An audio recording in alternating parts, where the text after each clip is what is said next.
반갑습니다. 오늘은 그 새로운 나라를 만드는 플랫폼을 다각도로 이제 알아보는 중에 오늘은 청년 일자리와 직업학교 이런 주제로 대화를 나눠보겠습니다. 오늘 사회디자인 연구소 김대호 소장 나오셨습니다. 네, 안녕하세요. 네. 김대호 소장입니다. 네.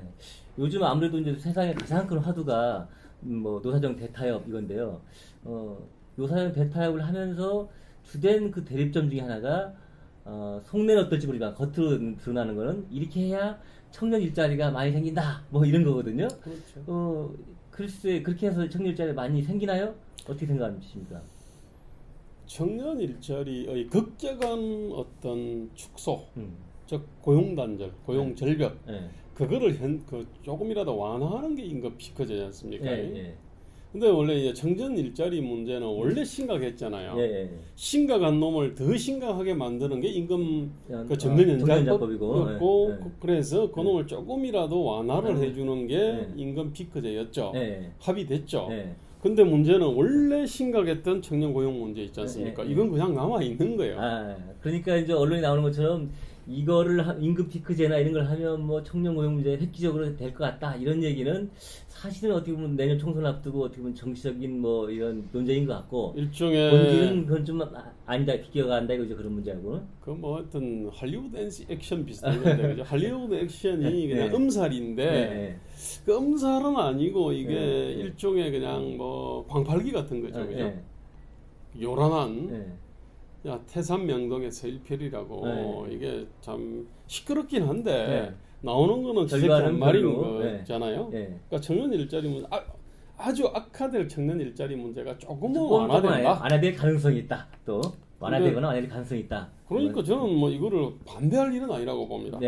이건 기본으로 하고 그 다음에 청년 일자리 문제를 좀 더 획기적으로 해결할 수 있는 해법들을 내놓고 그걸 논쟁을 해야 되는데 이쪽은 제가 볼 때는 이런 거조차도 노동개혁도 필요 없고 재벌개혁이 먼저다라고 얘기를 했던 거 아닙니까? 근데 재벌개혁 내용을 들어보니까 내용이 없어요. 이게 그러니까 이제 참 이거는 할리우드 액션 하면서 그냥 뭐 막 광팔기 쇼를 하는데 그러면 제대로 된 쇼를 해야 되는데 말입니다. 이 광팔기 쇼가 뭐 이거 아니다 막 하다 보니까 광팔기 쇼가 뭐가 대단한 거를 한 것 같게 돼버렸어요. 그럼 실제로 더 근본적인 문제를 그 고통을 겪고 있는 청년들 입장에서 보자면 이건 참 우스운 현실일 텐데 그 숫자로 한번 생각을 해보죠. 우리나라의 대학 진학률 이게 이제 일자리하고도 관계 있는 건데 일자리가 없으니까 대학을 또 가는 거잖아요. 우리나라의 대학 진학률이 일본이나 독일에 비하면 너무 과도하고 현실이 맞지 않다 이런 주장들이 많아요. 그거는 뭐 수치로 확인이 되지 않습니까? 우리가 지금 대학 진학률 70%쯤 되고 지금 뭐 한때는 80%를 넘기도 했죠. 대학생 수가 330만 명으로 나오거든요. 근데 우리가 인구가 5,100만이라고 보고. 근데 독일은 인구 8,200만에 대학생 수가 261만밖에 안 돼요.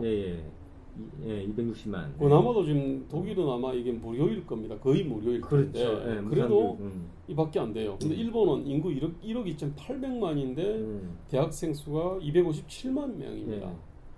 그러면은 5,100만에서 330만 명이 가니까 우리가 대학 진학률이 얼마나 높은지 그렇죠. 알 수 있잖아요. 굉장히 높은 거 비싸고 우리가. 자, 근데 문제는 이게 다 괜찮은 일자리를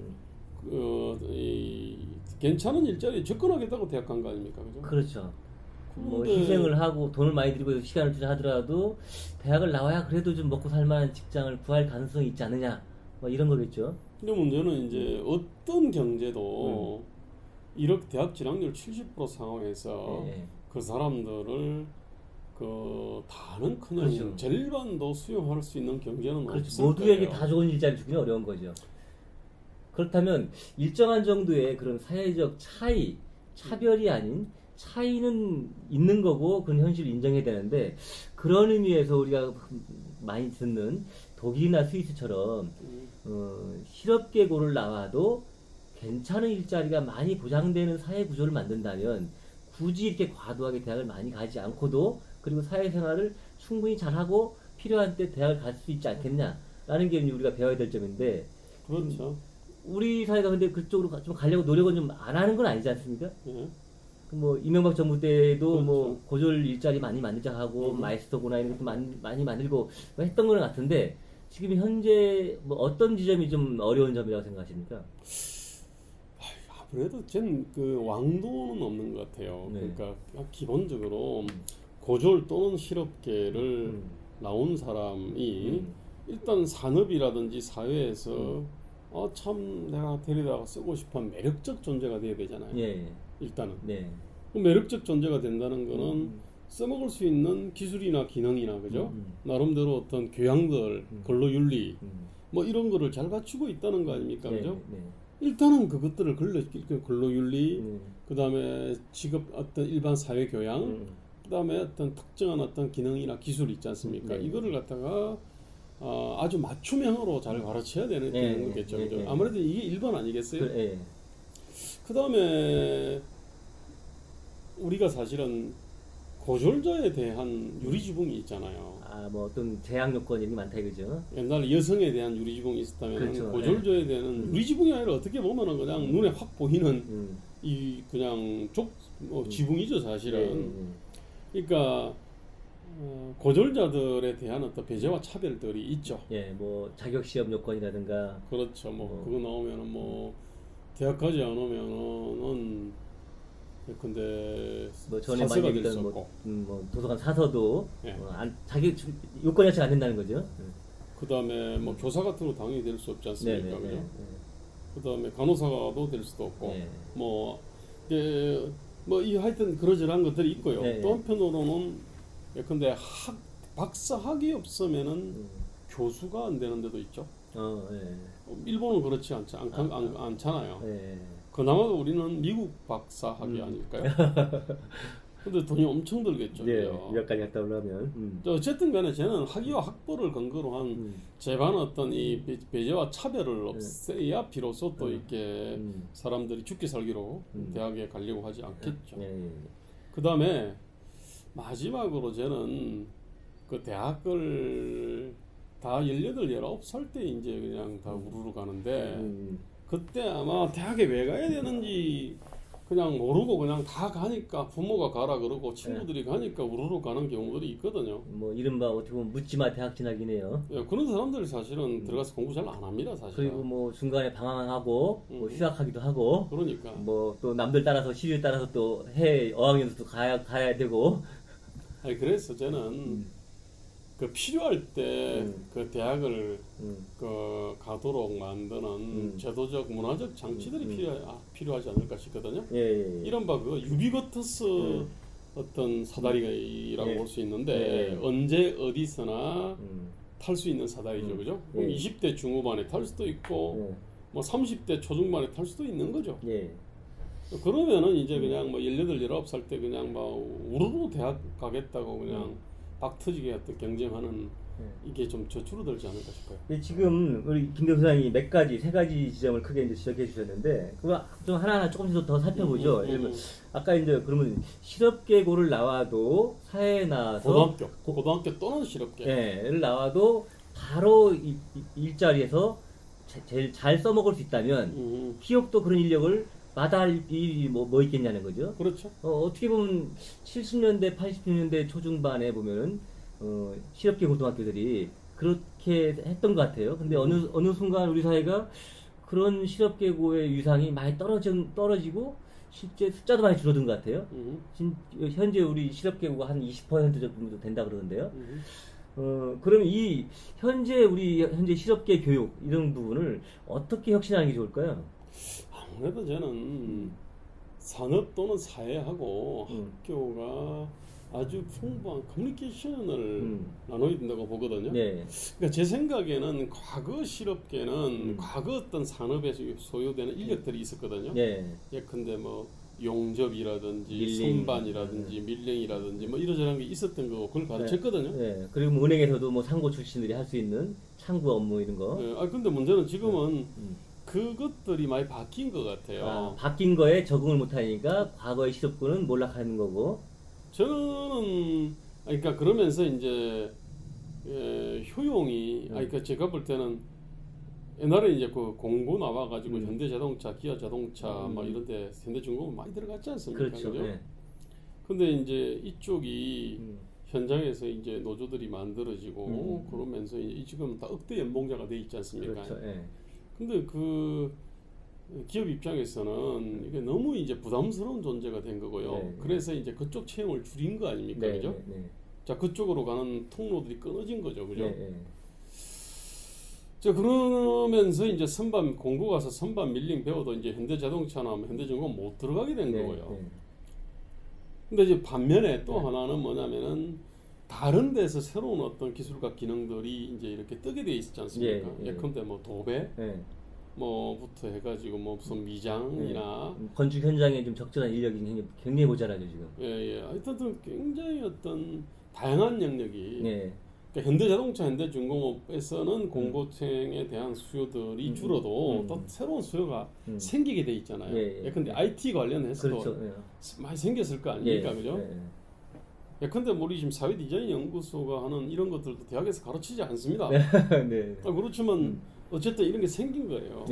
그러면 이런 새롭게 어떤 생기는 어떤 기능이나 기술 또는 수요하고 우리 어떤 고등학교하고 매칭이 잘 안 됐던 것 같아요. 그럼 그런 매칭이 잘 되는 그런 실업계 고등학교를 만든다면은 거기 실업계 고등학교를 나온 것만으로도 적절한 일자리가 충분히 마련될 수 있다 이런 얘기죠. 그렇죠. 근데 저는 그것이 그 꼭 제도권 교육 있잖아요. 그 제도권 교육만으로만 되는 건 아니죠. 제도권 교육 필요하고요. 비제도권 교육. 그렇죠. 그러니까 인간 부분에서도 그렇게 대응했으면 좋겠다는 거죠. 제도권 교육은 사실은 교육 법령에 적용을 받는 거고요. 그냥 우리 교육 예산이 들어가는 거 아닙니까, 그죠? 굉장히 무겁고 오래 걸리죠. 그렇다면은 거기는 교사 자격 딱 있어야 되기, 교장 자격도 있어야 되지. 그렇죠. 예산이 엄청 들죠. 그리고 문제는 이 교장과 교사가 이게 시대의 변화들을 잘 못 따라잡거든요. 그런데 어쨌든. 그렇기 때문에 그렇다고 해서 이제 뭐 무가치한 건 아니지만요. 이게 좀 꿈뜨게 움직이는 존재죠. 또 한편으로는 발빠르게 말입니다. 딱 시대가 요구하는 거에 맞춰가지고 예컨대 6주든 뭐 8주든 뭐 그다음에 20주든지 간에 아주 그냥 속성으로 말입니다. 속성으로 아주 압축적으로 이렇게 가르치는 그 어떤 아카데미를 만들 수 있지 않습니까? 그러니까 오히려 그렇게 민간에서 그렇게 발빠르게 대처한다면 예산도 많이 들지 않고 더 빠르게 잘 그 산업사회 요구에 대처할 수 있다는 얘기죠. 저는 뭐 그렇게 생각합니다. 뭐 최근에 보니까 어디 언론에 난 기사 중에 미국에서 그런 IT 관련 그런 이 학교가 굉장히 취업률이 높다. 여기 기사에 나온 거 보니까 98%라 그러는데 뭐 이런 걸 염두에 두고 하신 말씀 같은데요? 네, 저는 그 학교 벤치마킹 하러 사실은 미국 한번 갔다 오고 싶어요. 아, 그래요? 저는 뭐 기사에만 좀 봤는데 보니까 그런 학교 중에 하나의 예를 들어서 이렇게 했는데 이 이제 설립자들이 기업 탐방을 했다는 거 아닙니까? 그렇죠. 그래서 기업들이 어떠한 인력들을 요구하는가 그걸 잘 관찰하고 그에 맞는 교육을 했더니 그 교육 과정이 뭐 길지도 않아요. 보니까 뭐 12주 내지 24주. 그럼 뭐 한 반년 이내에 교육을 해갖고 뭐 우수한 인력을 산업계에 맞는 인력을 해갖고 뭐 연봉 우리 돈으로 한 1억쯤 되는 인력을 98% 취업시켰다. 굉장히 좋은 사례죠. 근데 제가 여기서 보니까 조금 더 제가 의미 있게 보는 건 뭐냐면 이렇게 민간에서 이렇게 좋은 선례를 만드니까 시당국이나 이런 데서 지원을 해주는 거죠. 그렇죠. 그러니까 이제 그 공적인 영역과 사적인 영역이 잘 결합된 좋은 예가 아닐까 싶은데 우리 사회도 충분히 이렇게 할 수 있지 않냐 이렇게 보는 거죠. 저는 우리 지방자치단체장들이 이런 프로그램이 있으면 얼마든지 아낌없이 이렇게 지원을 할 용의가 있는 사람들을 많이 알고 있습니다. 아, 그래요? 우리 김 교수님 한번 그런 제안을 좀 많이 해서 선례를 좀 만들어봤으면 좋겠네요. 한번 합시다. 아, 예. 그리고 이제 그러면은 그러니까 세 가지 문제점을 지적하셨는데 하나는 실업계고가 산업사회 요구에 맞게끔 맞춤형 교육을 잘 더 해야 된다 그런 얘기했고 두 번째가 이제 고졸자들에 대한 유리지분 같은 제도적 차별과 배제가 있지 않느냐 그런 부분도 좀 많이 고쳐야 된다는 얘기죠. 그렇죠. 이 부분은 어떻게 보면 좀 정치와 굉장히 연관이 많이 되겠네요. 그렇죠. 네. 뭐 아까 예를 들면 4서짜리만 하더라도 대학 졸업장이 돼야 된다 이 얘기죠. 그렇죠. 그게 도서관학과나 문헌정보학과를 나와야 되는데 저는 뭐든지 말입니다. 저는 속성 과정들이 필요하다고 생각하거든요. 그리고 나서 현장 그 실무 경험이 있지 않습니까? 이거를 쳐줘야 된다고 봅니다. 예컨대 4년짜리 문헌정보학과를 나와서 사서가 뭐 가는 코스도 있고요. 근데 6개월짜리 학원 또는 뭐 1년짜리 사이버 어떤 대학 있잖아요. 거기서 학점을 이수를 하고 그 다음에 현장에서 또 한 3, 4년 근무를 하면 그냥 그 자격을 갖다 똑같은 자격으로 인정해 주는 이런 형태가 맞지 않나 싶거든요. 그렇게 본다면 어쩌면 요즘 우리 사회복지사들이 많이 이제 사이버 대학 같은 데 나오고 이렇게 해가지고 현장 실습도 하고 해서 많이 양성되는데 그런 게 어떻게 보면 그래도 괜찮은 예네요. 그렇죠. 그리고 나 근원적으로 저는 자격증이라고 하는 거는 어떤 그러니까 이 자격증을 가지면 가지지 않으면 뭐 일 못해 법적으로 그렇게 처벌을 받는 형태보다는요. 자격증을 가진 사람은 소비자들이 우대하도록 알아서 우대하도록 그렇죠. 만들어줘야 시장에 자연스럽게 이것이 하나의 독점권이 되면 안 된다는 거거든요. 국가의 제도로 그것이 그냥 완전히 그냥 딱 어떤 성곽처럼 딱 굳어지는 게 아니라 우리는 이런 식으로 그 독과점 있지 않습니까? 독과점을 이렇게 하고 연관이 돼 있는 자격증이 너무 많은 것 같아요. 이 두 번째 제기하신 어떤 이 고졸자에 대한 차별과 배제 문제는 어떤 사회 제도의 측면하고 많이 연관지어서 돼 있어서 어떤 뭐 정치 부분의 개혁과도 상당히 연관이 되는데 내년 총선이나 뭐 다음번 대선이나 이럴 때 이런 이 사회 구조적인 근본 문제를 좀 해결하려고 하는 정치 세력들이 좀 잘 좀 이렇게 진출했으면 좋겠습니다. 그리고 세 번째, 아까 문제의식을 제기한 것이 너무 지나치게 묻지마 대학 진학하는 거 아니냐, 우리 사회가.